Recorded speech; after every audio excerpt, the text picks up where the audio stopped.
went off the air last night. A lot of people loved some of the matches, but the Fiend, Bray Wyatt. He came back. We saw the Firefly Funhouse. We talked about it when we were in Vegas at Radio Row. What's going to happen? I told everybody that was just work. He came back, though.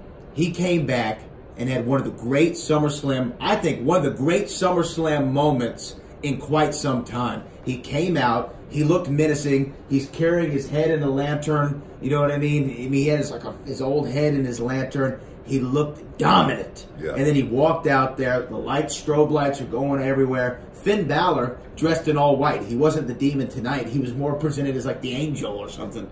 And then Bray Wyatt went up there and he tore him up. He tore him up. Cracked his neck.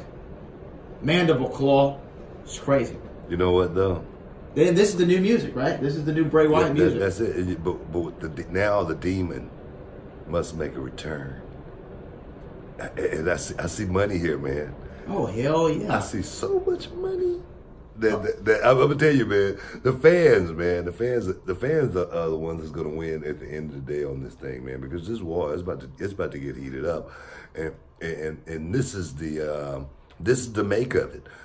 You see it right now. You know, I was watching Mac earlier. That's what I call it, Drew McIntyre, and you know, they just announced that the King of the Ring tournament, and I see Drew McIntyre as the king.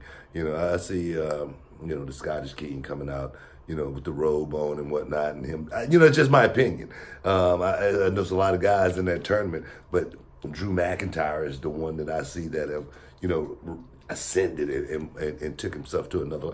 That's why I say, man, the fans are going to win at the end of the day, because the locker room is literally all about turning it up right now and seeing, hey guys, let's see how far we can push ourselves. Let's see how far we can really, really go as far as a unit. And that right there, man, that's the love of the game that I love and miss so much. Seriously. And I agree, but to go back to the Fiend for just a second, I mean, I haven't seen too many guys, and there have been people who've been able to evolve their characters over time, but Bray had gotten to a point to where he was gone off television for so long. It was like you were just saying about Sasha. We kind of forgot about him a little bit. And then when he came back with these vignettes, we were wondering what was going on. And now he's made a big impact, and he's almost all that anybody was talking about after SummerSlam. Have you seen too many guys be able to do that? To be able to kind of repackage themselves and make themselves immediately relevant again?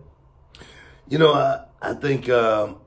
I don't think it's repackaging with Bray. I really don't. I think Bray is one of those guys that he just knows how much to give you. You know, he's not going to give you all of, you know, his full work, you know, his full body of work. Some guys go out and literally in 10 minutes, you'll see their whole repertoire.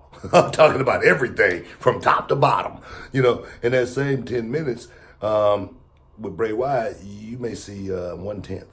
You know, of his full maximum capabilities. And that's the art of a true worker. And I don't try to put myself over too much, but I do. I was one of those guys, man, I would do something and I wouldn't do anything, you know, new really for, you know, 3 to 6 months. You know, and then I'll drop something else. It's like I'm dropping another hit, you know, and then, you know, keep working, and then, you know, 6 months later, bang, I drop another hit on him, you know, and the fans were like, man, how does he keep coming up with all of this stuff, you know what I mean? But it was just stuff that I had in the bag that I didn't use, and I think that's what Bray Wyatt has, you know, mastered, you know, being able to go out there and give you is, you know, what you need at this point in time, because hey, this is why I'm motivated right now. This is where my angles are going to be at right now. Hey, I know I'm not going to be working over there in that picture, so why try to take it to that level? So I totally understand, man. You got to know how to work in levels, and Bray Wyatt definitely have mastered the art of working in levels. Yeah. I think that's actually really interesting. So you're saying that this was kind of in him all along, but he was like, hey, it's like a movie giving you the ending at the beginning, like a Tarantino film. We don't always want to see that. You got to build it up so that when you have these big moments, people react the way that they do. Man, you know, the fans, man, they want to be totally drawn in. The fans want to be able to feel that moment and say, wow, you remember when Bray Wyatt came in and they did the 3D thing with him? Yeah, the hologram. That was the talk of the town for a long time. They was like, wow, and that's what evolving is. But when you got the machine behind you and able to create those effects, and then you have the capability of Bray Wyatt as far as how far his mind can go. I mean, the range is vast. That's dangerous, man. And I'm looking forward to seeing how far we can really take it. Hey guys, we're in the Hall of Fame. Stick around. We'll be back in a minute.